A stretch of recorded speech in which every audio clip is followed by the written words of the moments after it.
yo no digo, esto es una invención totalmente, o es fe y doy fe de que es cierto. O sea, no me guío por eso. O sea, no tengo una opinión centrada y propia de cada caso de si es más verídico o no. Las típicas pandillas de chavales de los 80 que iban a la playa, pues ya estaban informados de que había luces y que estaban aficionados a verlas durante unas noches seguidas. Pero ya una tarde vieron como caía una luz. Al caer en el agua salen dos seres que caminan por la arena. Se vio en Point Pleasant, que luego pasó algo bastante chungo, que relacionaron con la criatura. Y piensa básicamente en una especie de polilla de 2 metros, totalmente negra, con ojos rojos, que siempre hemos tenido el hecho de que los ojos parecía como que hipnotizaban o como que cautivaban a la gente. Hay un caso que es de un niño que se llama José, que se levanta muy temprano y por no molestar a su madre pues se dedica a hacer el desayuno. Desde la ventana que ve el patio trasero, ve que hay un objeto metálico, típico, ¿no? Un día cualquiera tú te asomas a la ventana y ves un objeto metálico. Sí. El niño va a despertar a su madre y dice, oye, que hay una cosa aquí muy rara que no sé lo que es. Estos niños que están jugando y tal, ni caso. Y el niño pues decide salir a investigar lo que hay en su patio trasero. Allí se esconde detrás de las bicicletas, de los trastos que tiene por allí, y ve que aparte del objeto hay un par de criaturas por allí moviéndose, pero ni siquiera caminan. O sea, imagínate un pedestal o un taburete de un solo pie, ¿vale?, con un asiento y una criaturita encima.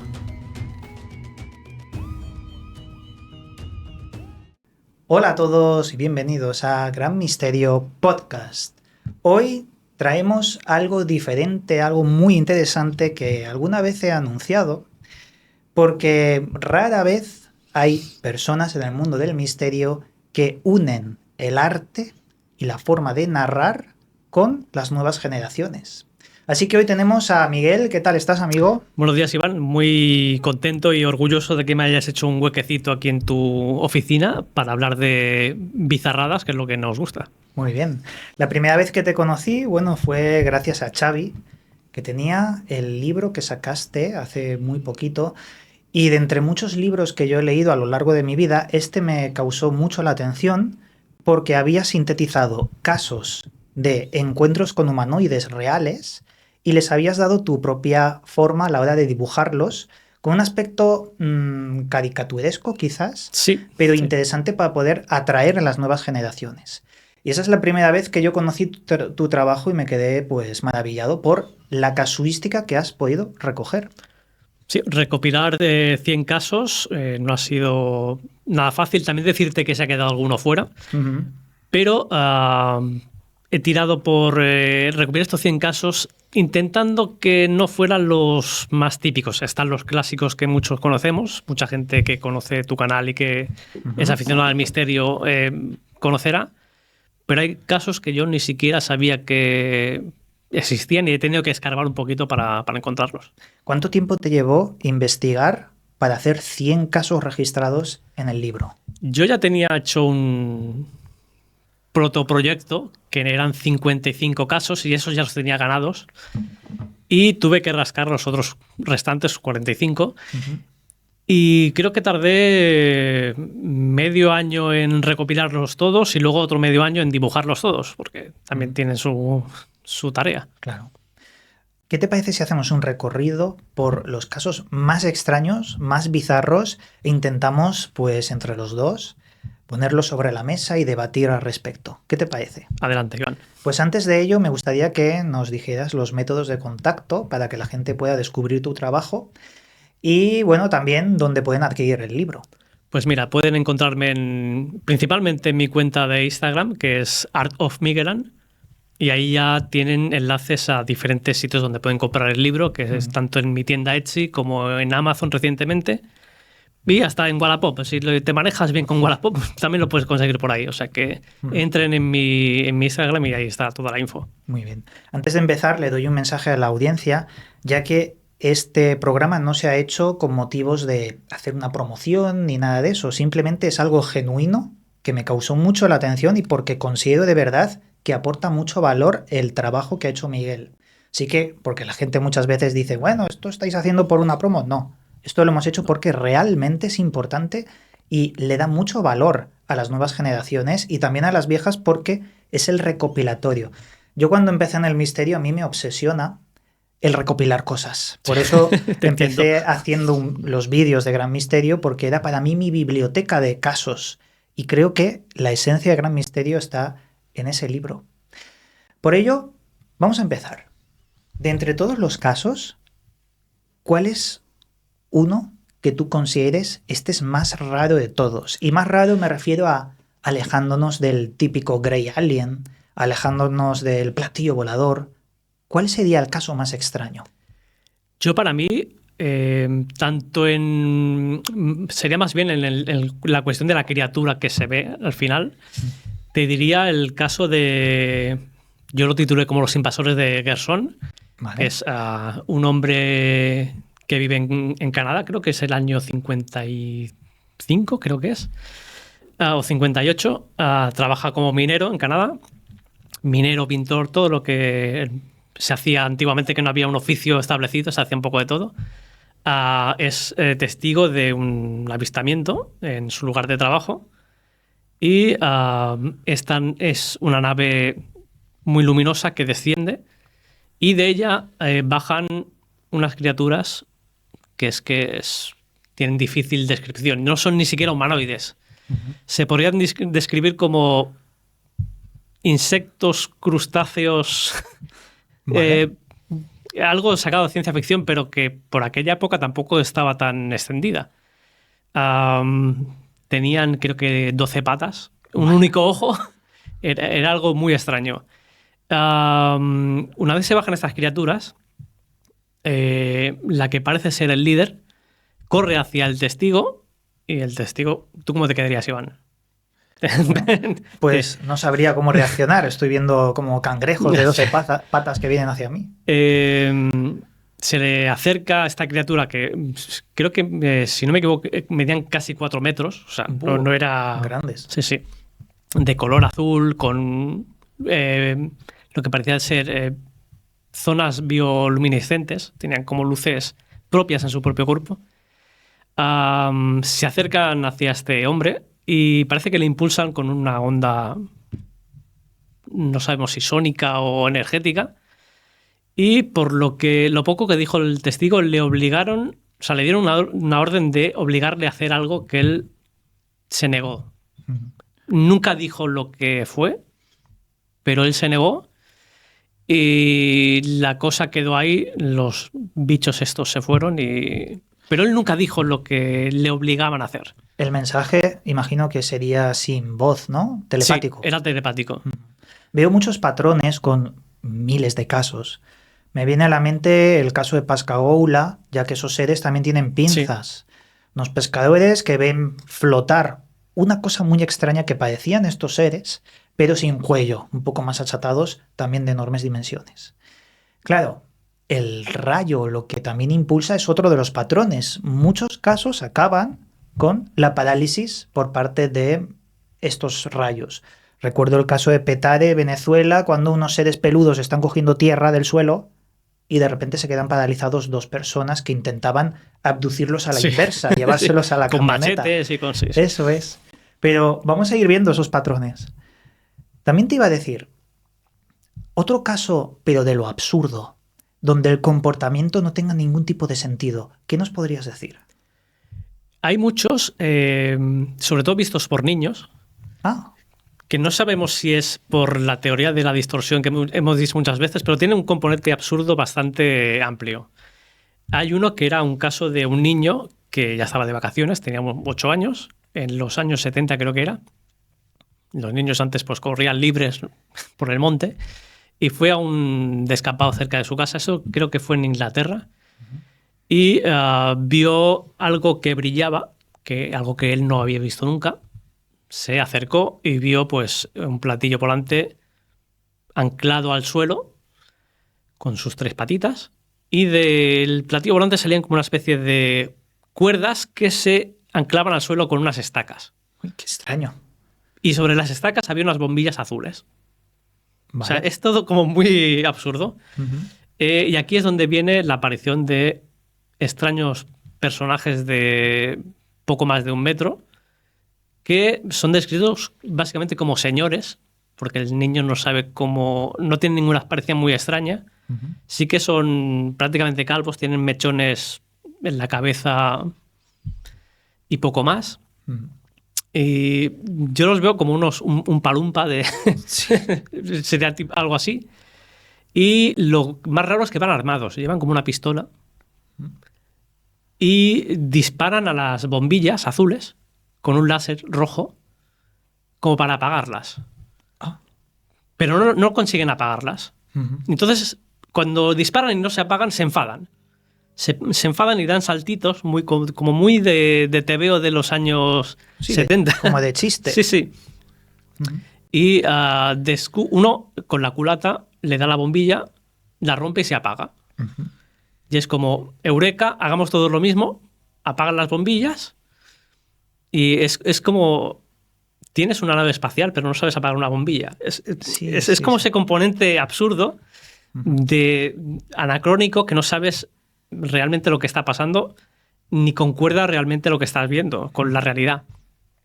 Lo más extraño de todo es que de la nave sale una rampa, también muy típico, pero no sale otro ser humanoide, sale una especie de animalillo que el niño solo podía describir como un dinosaurio en miniatura, que corría por ahí y uno de los seres, el que parecía el líder, le hace como una especie de gruñido y el bicho retrocede y ya suben todos a la nave y salen volando y el niño, sin saber qué acaba de ver, se va a su casa y ahí queda el caso que decíamos del absurdo.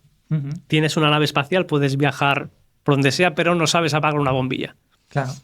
Este caso que has descrito, contado por un niño, ¿cómo llegó a los informes de la casuística ufológica? Es decir, ¿dejó pruebas o simplemente son las palabras de un niño?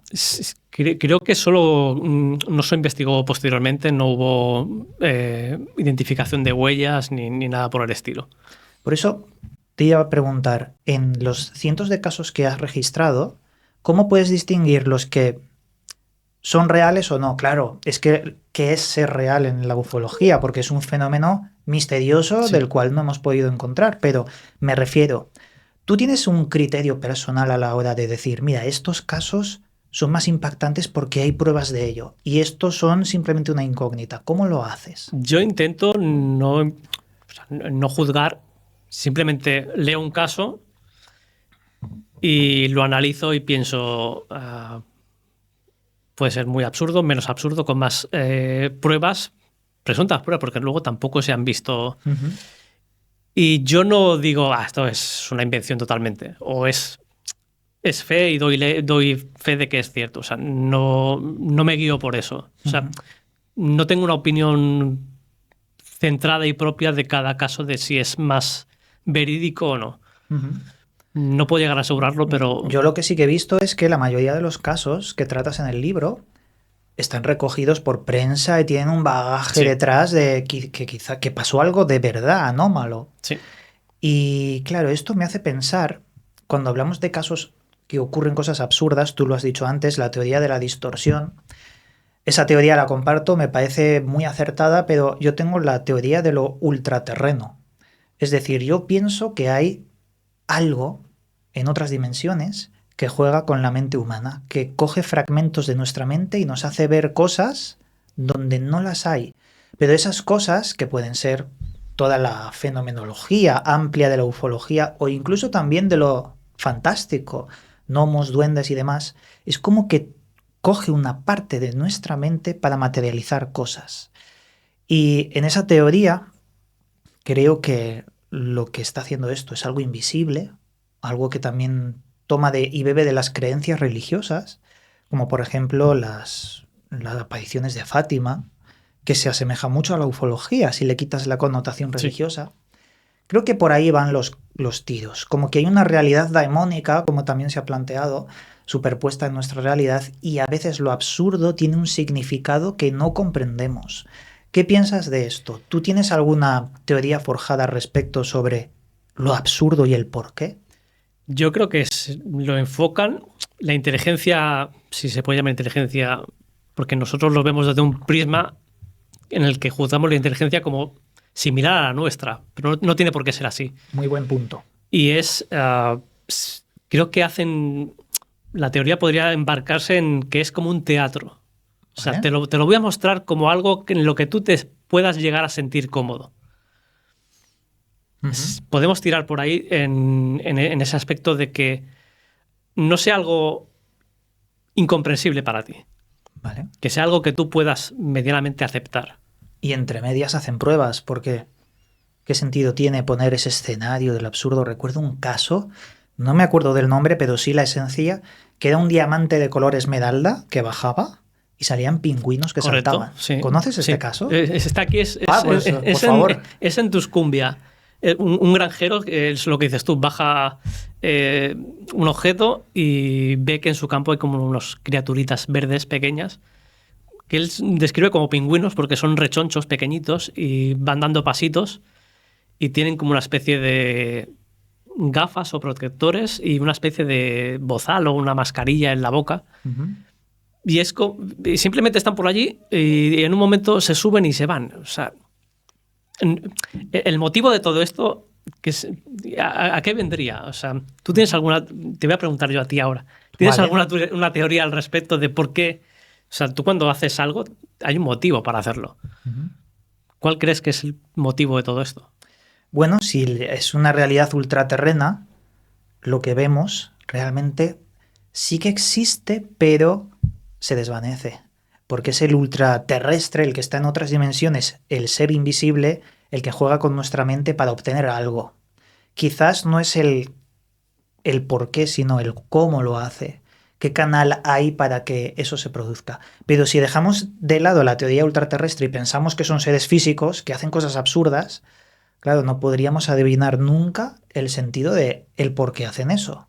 Porque cogen, no sé, como el de Petare, cosas de la Sí. tierra, en una bolsita. Plantitas, sí. Plantitas. ¿Por qué a veces tienen un cinturón del que sale un rayo? No sé.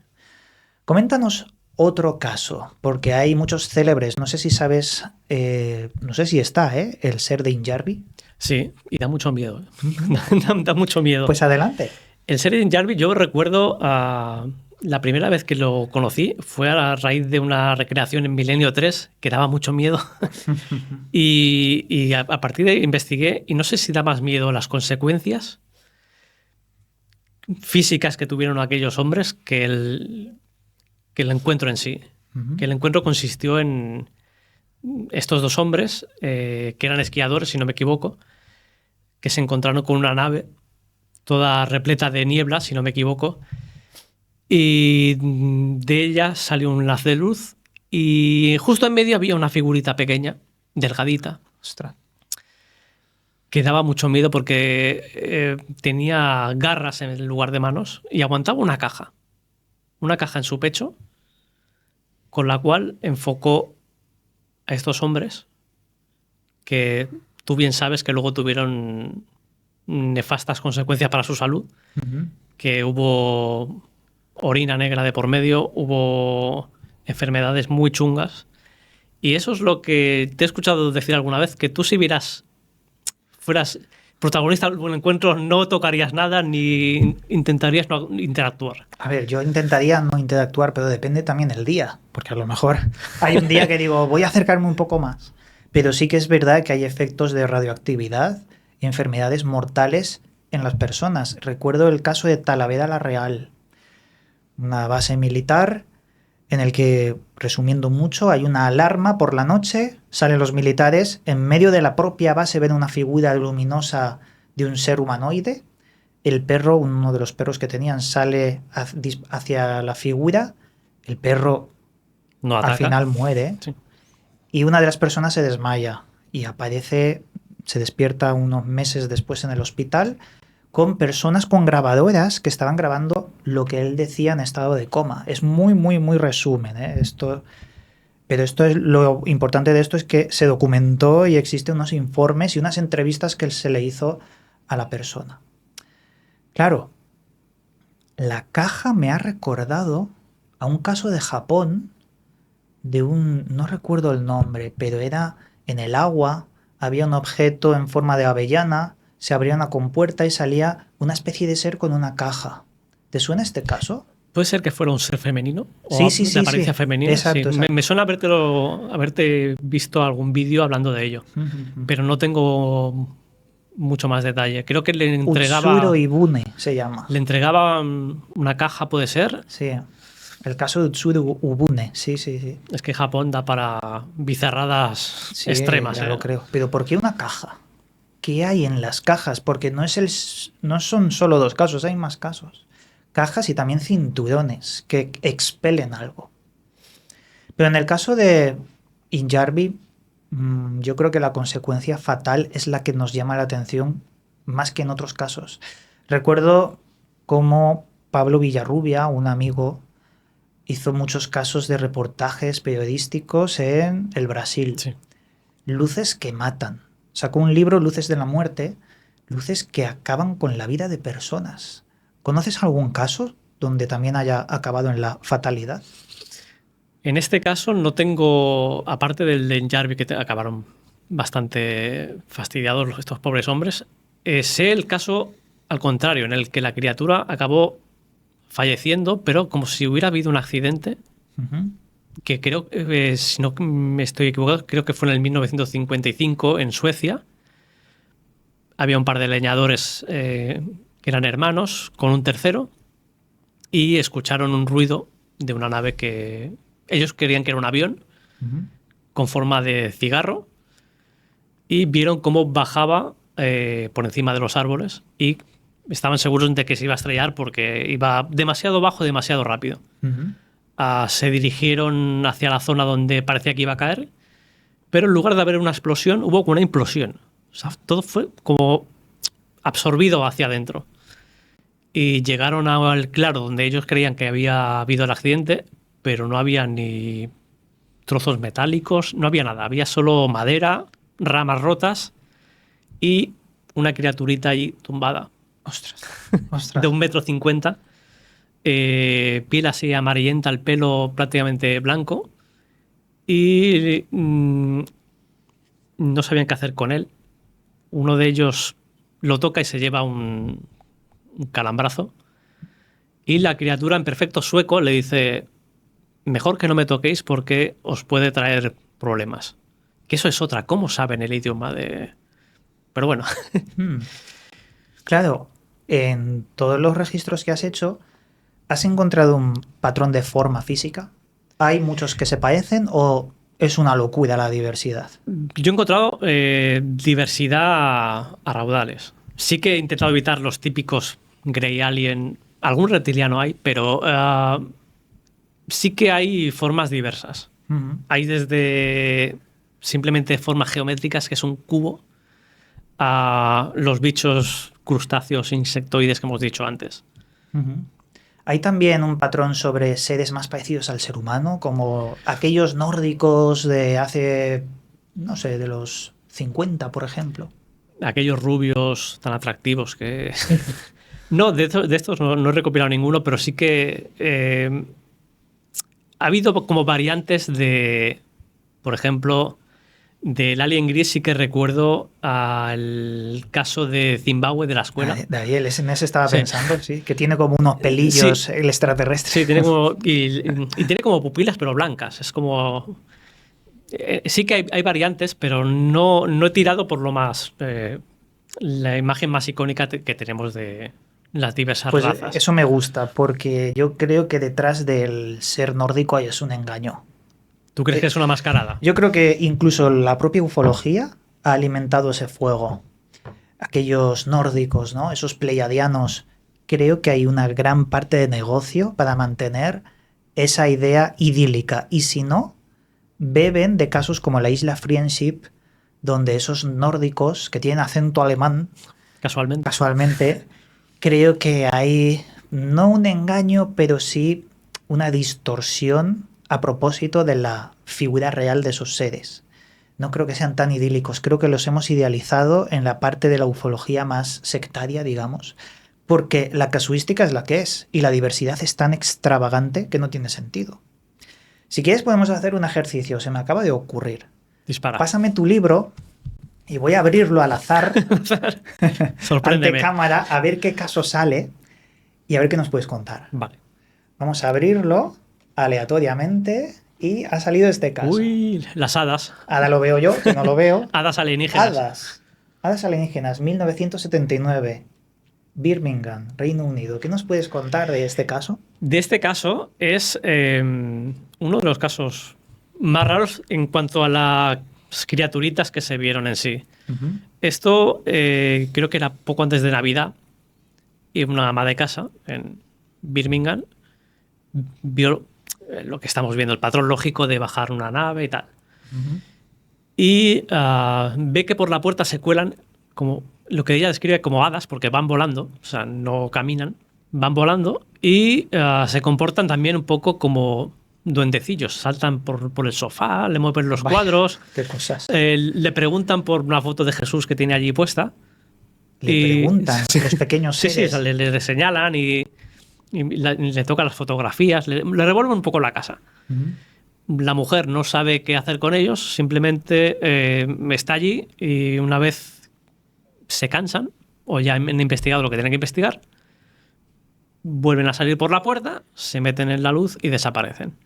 Estamos hablando otra vez de el objetivo. Ni idea. Ni idea. ¿Cuál es el objetivo de meterte en la casa de una señora y hacer travesuras y poco más? En este caso, claro, mucha gente puede pensar, se lo inventó. ¿Tú crees que se lo inventó o hay algo más? Si te lo inventas, ¿para qué? Que lo que decimos, ¿no? 5 minutos de fama, pero ¿crees que te merece la pena? ¿O la inventiva de una ama de casa de los 70 sería tan... iría más allá de lo lógico y tópico que te puedes inventar a nivel usuario, digamos? Claro. Hay un caso que me está viniendo a la mente que yo creo que si se hiciera una película de terror daría muchísimo miedo. Caso Conil. Sí. Ese caso en la playa de unas cosas gigantescas, coméntanos, porque este sí que daría miedo. Estamos hablando aquí de España, en los 80, si no me equivoco, que aquí ya hay hasta metamorfosis y todo. O sea, Sí. hay cosas muy... Informe policial también Sí, hay. correcto. Bueno, las típicas pandillas de chavales de los 80 que iban a la playa, pues ya estaban informados de que había luces y que estaban aficionados a verlas durante unas noches seguidas. Pero ya una tarde vieron como caía una luz y se metía en el agua. Tú corrígeme si me equivoco, yo voy tirando de memoria. Y al caer en el agua salen dos seres que caminan por la arena. Si no me equivoco, no tienen rostro y van como con unas túnicas. No sé si llevan una luz en el pecho, puede ser. Sí. Y cuando ya salen de la orilla y caminan unos metros, se van pasando como esa bola de luz, se la van pasando entre ellos. Igual que tú juegas en la playa a las palas y a la pelota, pues igual ellos les dio por jugar con la luz. Hasta que hay un momento en que se ponen a escarbar como una especie de... podríamos decir tumba, pero no son tumbas, en la arena. Y los dos se meten respectivamente en sus huecos de espaldas. Y sale un hombre y una mujer de ahí. O sea, hubo esa metamorfosis de humanoide a persona normal, dominguera, de turista cualquiera de Cádiz. Se perdieron por... Y efectivamente lo que dices tú, hubo caso policial, hubo informes, pero a estas personas ni se las volvió a ver nunca más. No sé si tú tienes algo más de info. Hay diferentes versiones. Una de ellas es que después de que aparecían esas otras dos personas, se van como medio flotando por el agua hasta la luz. La luz primera que cayó al agua. Pero hay varias versiones porque las versiones forman parte de no solo los chicos, sino de otras personas que vieron esas cosas. De testigos. Y eran seres muy altos antes de transformarse, entre comillas. Muy, muy altos, con túnicas largas, que se pasaban una esfera. Muy raro. Muy raro. Esto sí que daría miedo. Recuerdo, y aquí vamos a abrir otro debate, porque hay una línea muy fina entre la ufología y lo paranormal. Personas que de noche, en bosques, ven humanoides en vertical, no, correcto, en horizontal, flotando, sin hacer ruido. tú ves un ser tumbado flotando que se mueve de A a B, de un lado de la carretera, eso es terrorífico también, pero ¿hasta qué punto es algo ufológico y no es paranormal? Porque espíritus, entes y toda esta temática también se mezcla mucho, ¿verdad?, en la ufología. Sí, de hecho, hay muchos casos en que no cumple el patrón de veo una luz, veo... muchas veces me encuentro con algo directamente que no sé de dónde ha salido y nada indica que sea algo ufológico porque no hay avistamiento de luz, como decíamos, ni nada de eso. Y es más intrigante es de dónde ha salido. O sea, si tú ves una luz, sabes que proviene de ahí. Pero si no hay nada previo, claro, ¿cómo puedes asegurar que proviene de ahí? O que te hagas tú una teoría propia de que, bueno, viene de una nave, que viene del espacio. Bueno, a partir de ahí ya cada uno que crea lo que quiera. Pero simplemente ver una criatura así por las buenas, que hay casos, ¿eh? Es que aquí está muy chulo el debate porque empieza a dividirse para catalogar. Sí. Unos, seres ufológicos, por ejemplo, las luces. Otros, seres paranormales, por ejemplo, una casuística de que ha muerto gente en tal sitio.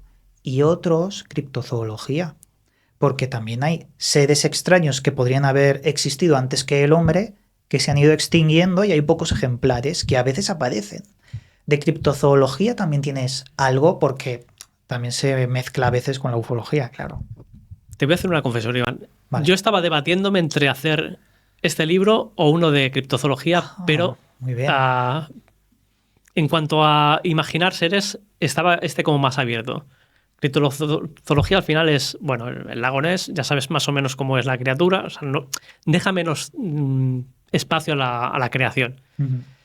Pero sí que hay una criatura que es la criatura de Val Mountain, que fue vista por 3 personas, un matrimonio, que la vio un día, y luego un guardabosques, que estaba ojeando con los prismáticos, y vio una criatura grande, porque él la describe como un buey o como un caballo, o sea, algo grande, de un color verde brillante, que no tenía patas, tenía como tentáculos. Vaya. Era algo como muy Lovecraft. Vaya. Y una cabeza como con forma de balón de fútbol americano, con una antenita. O sea, es todo como muy extraño. Y fue visto por en estas dos ocasiones.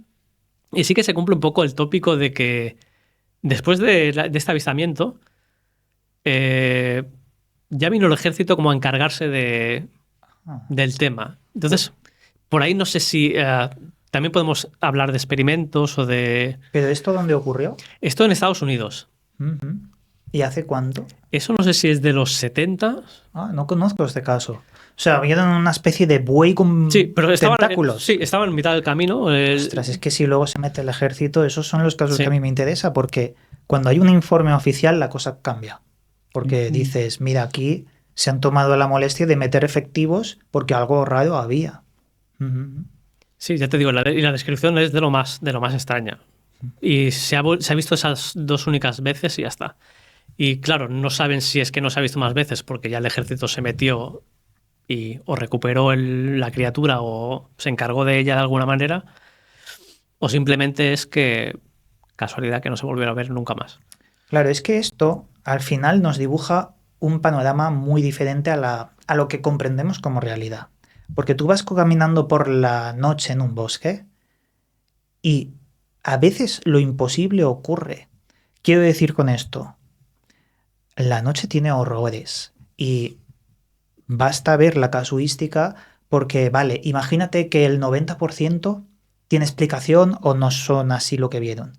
Ese 10% de lo extraño es muy extraño. Sí. Es tan extraño que nos hace pensar qué cosas ignoramos como seres humanos. Y yo vuelvo a entrar en esa teoría de que creo que hay una barrera invisible en el raciocinio humano que nos impide ver, pero a veces ocurre y rasgamos ese velo. Y esto enlaza con el Mothman, porque el Mothman es esa criatura que está entre medias de la criptozoología, de lo paranormal y de la ufología. Sí, lo tiene todo. Háblanos un poco del Mothman, aunque mucha gente ya lo sabe lo que es, pero vamos a rescatarlo también de la vieja casuística. es una criatura que la describiríamos como, tú bien has dicho, no sabemos si es animal, si es ente, si es alienígena, no sabemos lo que es.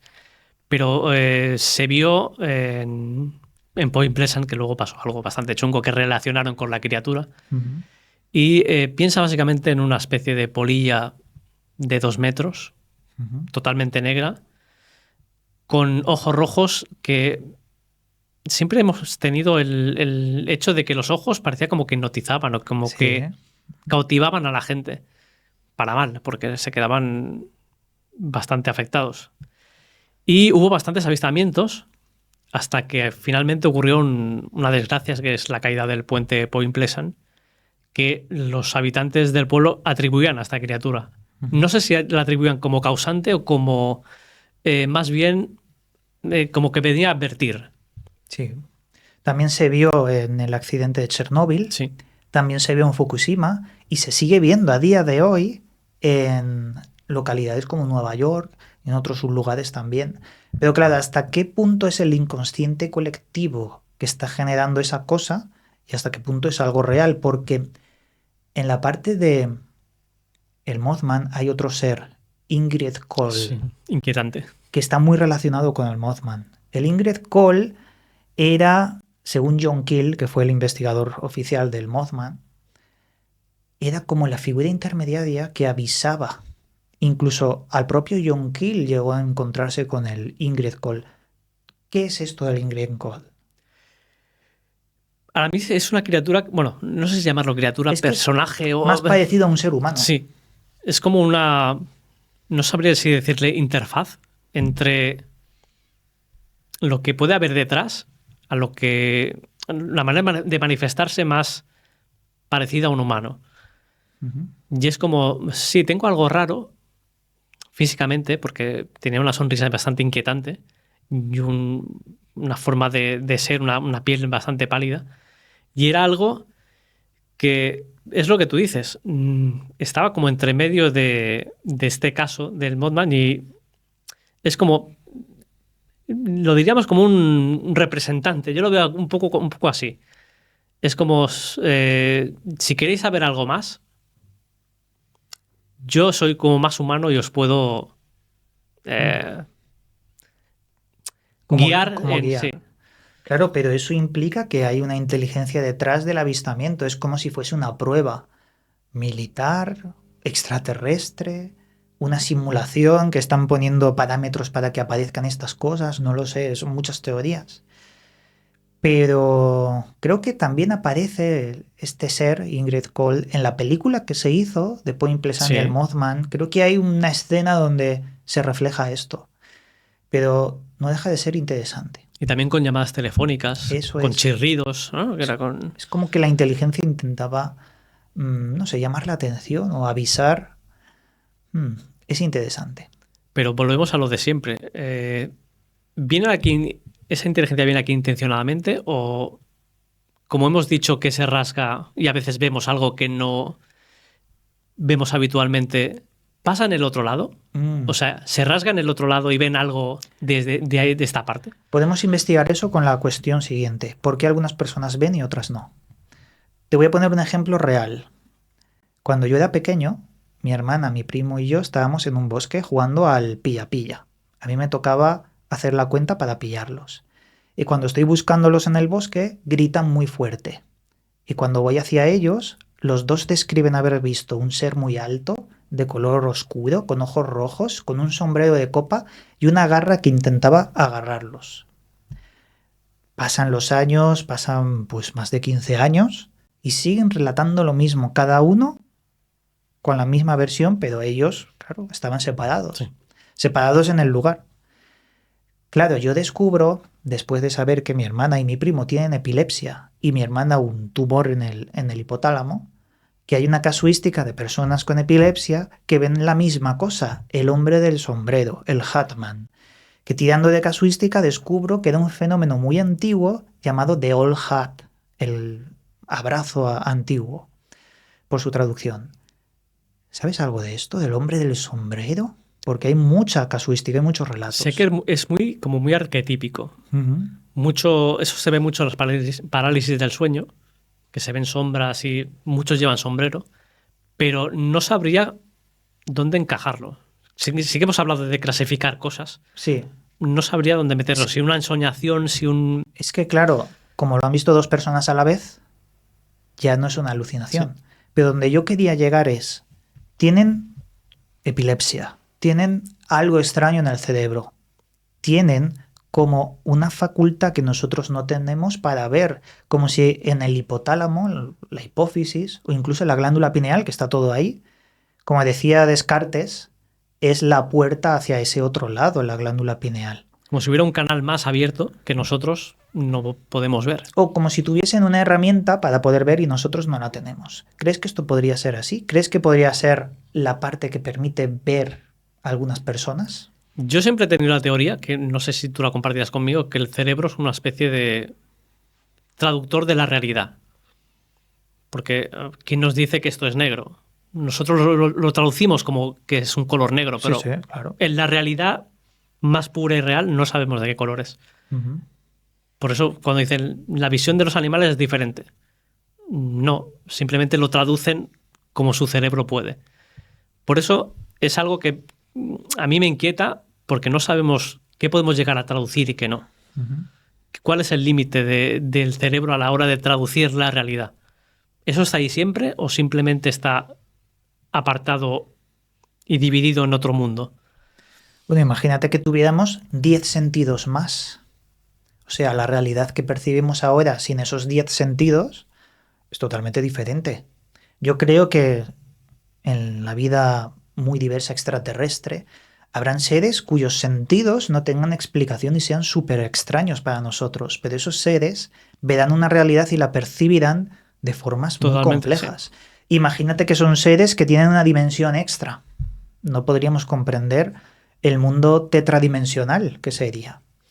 Porque nosotros tenemos 3 dimensiones más una, que es la temporal, pero no vemos la dimensión temporal. Y sí un ser puede verlo. De hecho, las aves pueden ver el campo magnético. Correcto. Para las migraciones y lo ven directamente. Nosotros no podemos hacerlo. Son los sentidos extra los que definen esa realidad tan diferente. Y creo que por ahí pueden ir los tiros. Vamos a hacer otra apertura del libro, si te parece. Apertura sorpresa. Porque a mí me gustan mucho las sorpresas y esta puede ser la siguiente. Ay, el sapo. A ver, lo muestro aquí en cámara. Y ahora lo veo yo. El sapo espacial, sí. Sapo espacial, 1965, Lima, Perú. Coméntanos. Esto era el encuentro que tuvo un pobre chico que fue a... Nada, creo que era un niño prácticamente, que subió a la azotea a tender la ropa. Y estamos en lo mismo. Luz. Y en lugar de encontrarse un humanoide, se encontró una especie de sapo, vale, flotante de 1 metro y poco, que tenía pelo, tenía alguna especie de trencitas con luces verdes.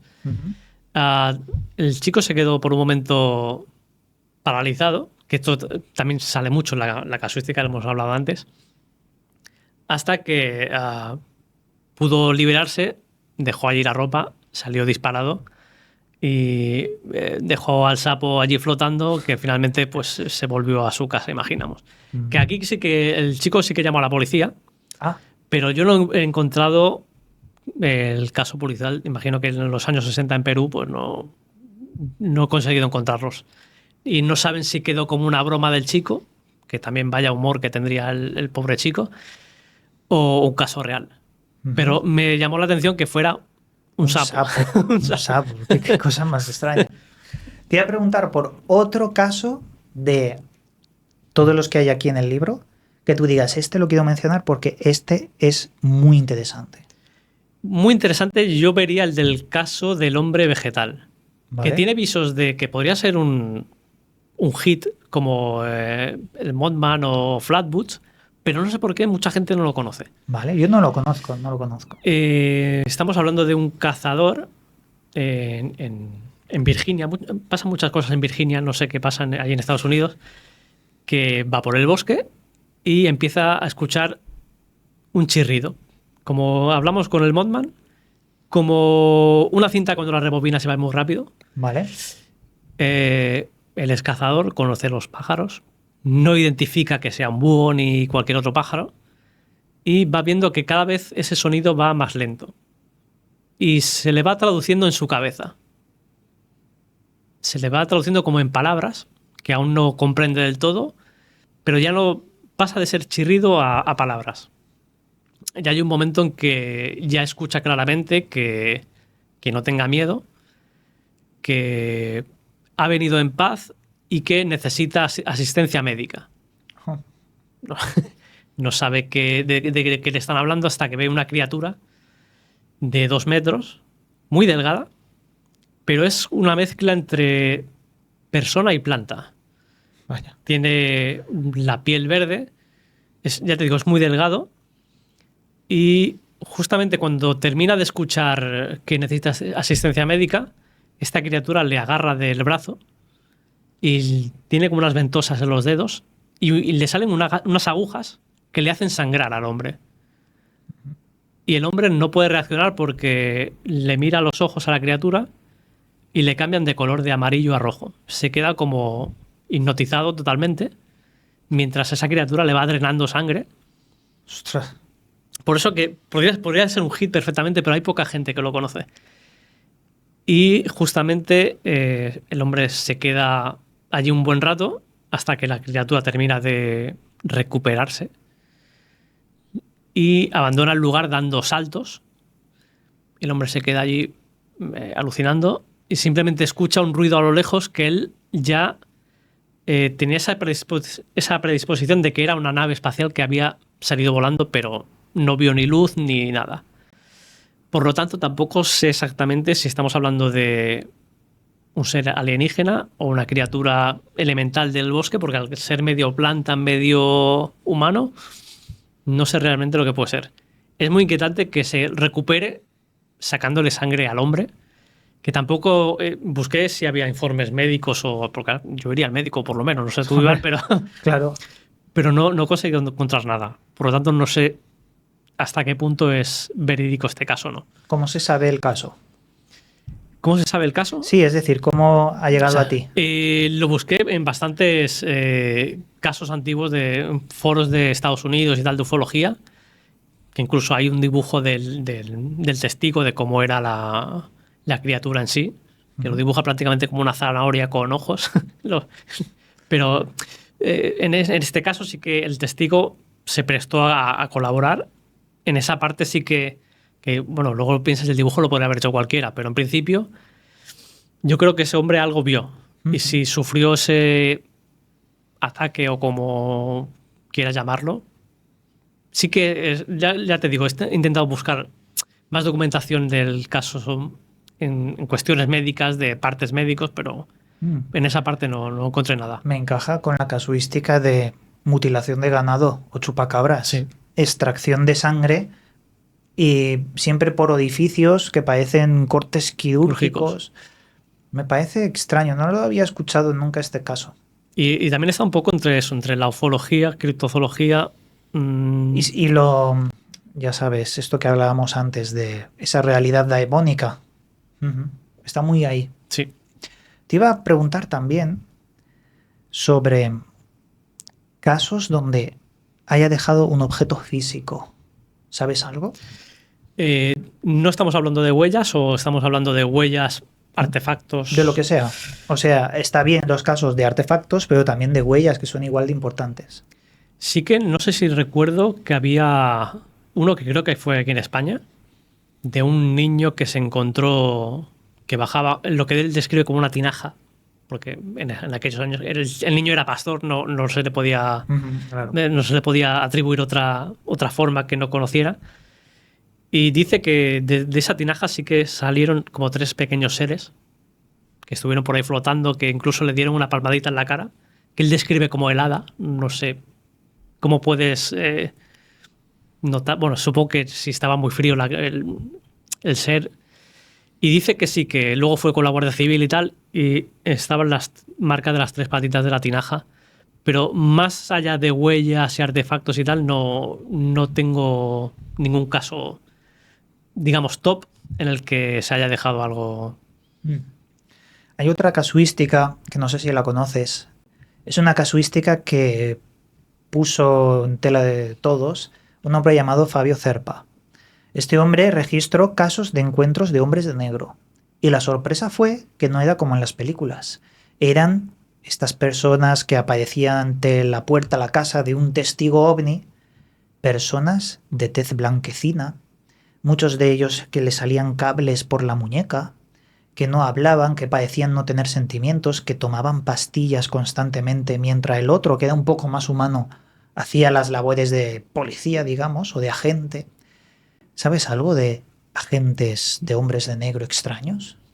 Sí que casualmente en las películas nos lo han pintado como algo muy cómico y como que somos los humanos que nos encargamos de estas cosas.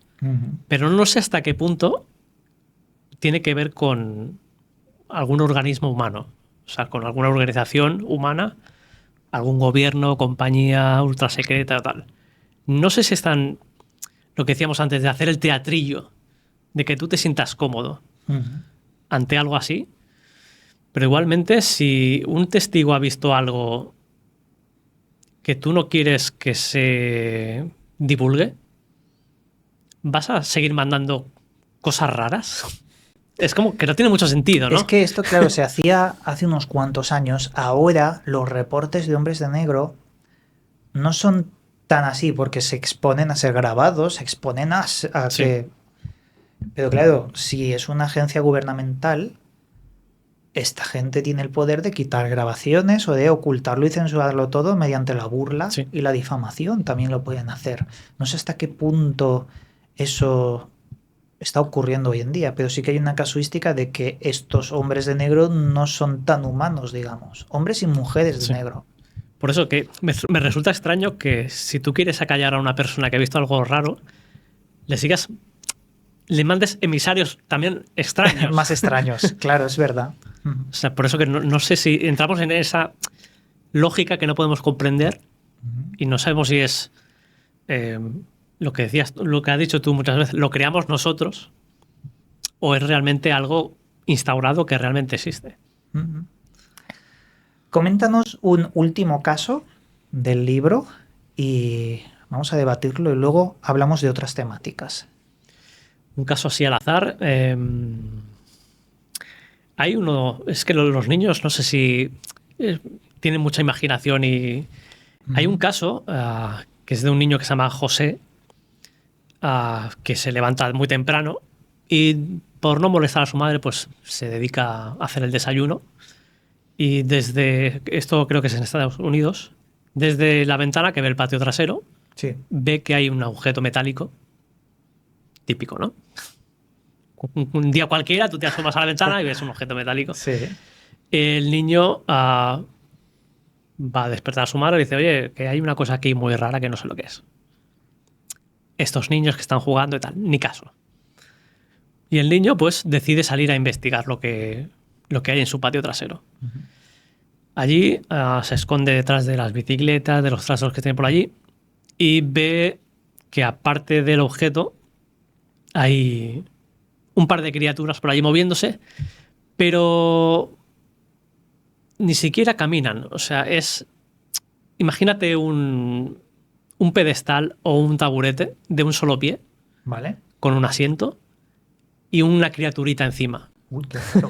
Qué raro. Que, encima son de color verde, son cíclopes, solo tienen un ojo, tienen lo que él describe en la nariz como de cerdo o como de murciélago y los brazos y las piernas son prácticamente vestigios, tienen unas patitas muy pequeñas, ¿no? Prácticamente son solo cuerpo. Me recuerda un poco a estas momias de Nazca, ¿no? Que han aparecido en televisión. No sé si... Cierta polémica ha habido. Yo no me lo acabo de creer, lo siento. No sé cuál es tu opinión, Iván, pero yo no... No, digo que se parece, el monigote pequeños. Sí. Pero ya te digo, algo parecido a los de Men in Black, los bichetos, esos que están metidos dentro de las personas. Ahora que recuerdas eso, o sea, me hace recordar... Hay un caso, no sé si era en Canarias, caso Galdar. Sí. Una esfera invisible. Como una burbuja. Exacto. Y un ser sentado también y lo vieron miles de personas que estaban en la carretera que pararon el coche para observar eso. Y luego se tomó unas fotografías que el ejército español decía que era nada, eran unas Sí, pruebas de unos cohetes, unos sí. misiles, unos cohetes. ¿Qué opinas de ese caso? Ese caso parece que quedó como muy diluido en el tiempo para ser aquí en España algo importante. Ujú. Creo que no se le ha dado... Sí, se han hecho los reportajes de turno y tal, pero no se ha hecho un seguimiento de si se ha vuelto a ver algo parecido o no. Se desclasificó algo. E incluso hay dibujos muy exactos de lo que se vio, que ya te digo, lo vio muchísima gente, muchísima. Pero es lo que pasa siempre. Si te dan una explicación oficial, aunque sea una tontería la explicación, por el mero hecho de ser oficial, ya se diluye. Sí. Porque la Es como gente... pam, pam, ya está. Caso cerrado y Eso siguiente. es. La gente, no sé cómo, piensa que lo que dice lo oficial es la verdad, aunque sea más absurdo que el propio Sí. caso. No sé por qué, pero bueno, es Lo un típico, caso cuando ves una luz, no, es Venus. No puedes confundir Venus con una luz. roja Sí, gigante que te persigue O en sea, carretera. es imposible. Ujú, ujú. Pero bueno. También lo llamaron los gigantes de Galdar, porque eran seres muy grandes en la esfera. Sí, y llevaban como unos monos rojos. Sí. Algo todo muy extraño, pero ya te digo, no, yo por lo menos lo desconozco, pero no sé si se ha hecho más seguimiento a testigos, porque lo veo mucha gente. Ujú. No sé si se hizo más seguimiento o no. ¿Cuánto tiempo te llevó hacer el recopilatorio en total? En total, diría que el recopilatorio de datos, medio año y otros 6 meses para dibujarlo todo. ¿Y qué es lo que has aprendido a la hora de tener todos estos casos registrados? Primero, contrastar, porque hoy en día cualquiera te puede poner en un foro, he visto esto, Sí, sí. y ya está, y ahí queda. Es buscar en diferentes fuentes el caso, no quedarte con lo primero que leas por cualquier foro, cualquier blog.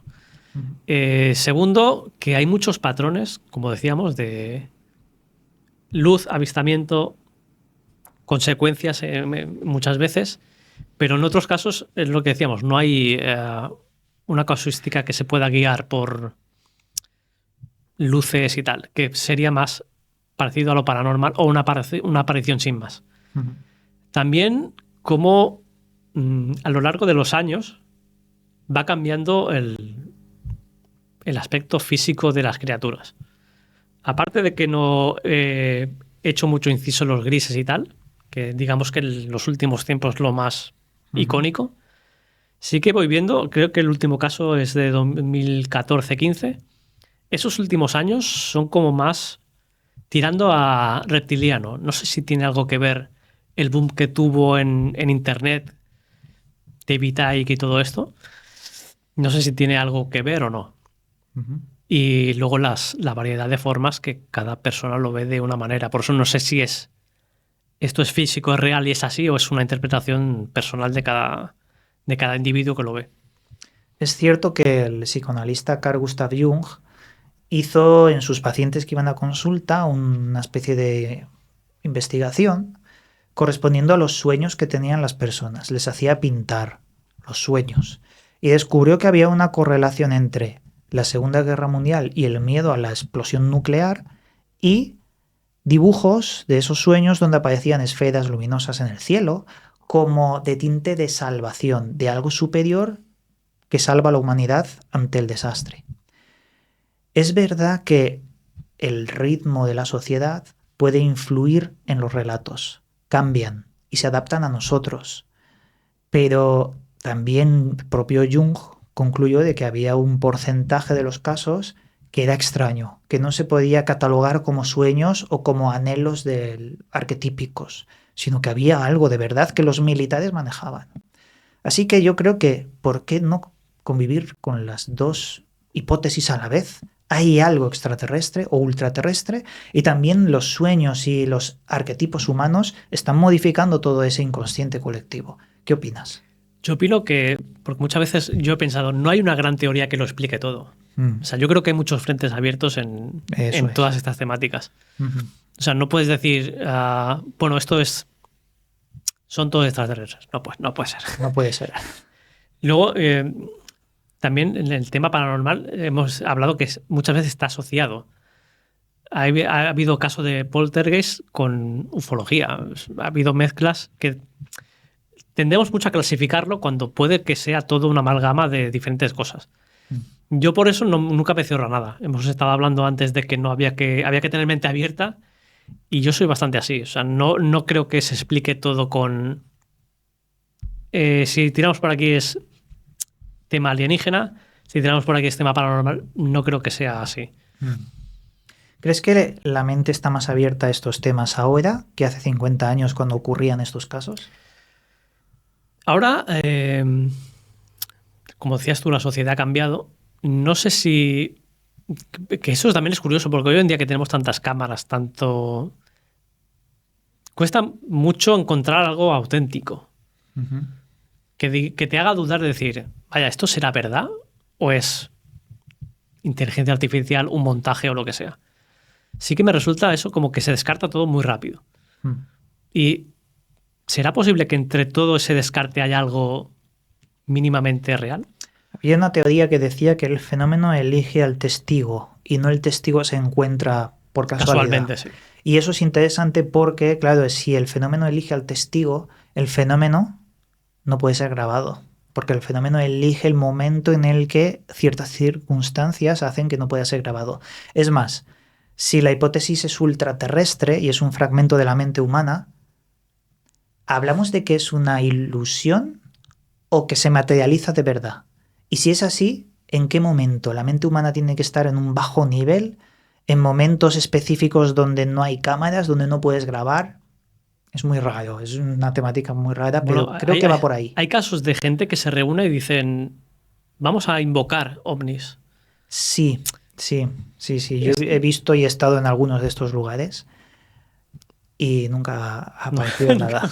O sea, la invocación ha quedado en nada, ¿no? Sí, pero sí que es verdad que el fervor, la suma de las creencias pueden generar psicosis colectivas, pueden generar también algo. No descarto que sí que ayude a crear un fenómeno, pero también puede ayudar a que alguien listillo de turno haga un fraude y gane dinero con ello. Hay que analizar muy bien los casos porque hay de todo, hay de todo.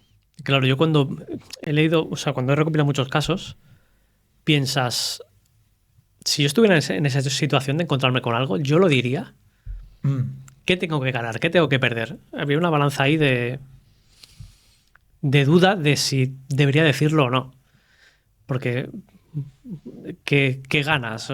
Y más en esa época que no había tanto show como hoy en día. Hoy puedes abrir un canal de TikTok y poner ahí barbaridades que puedes hacerte famoso sin un ápice de realidad.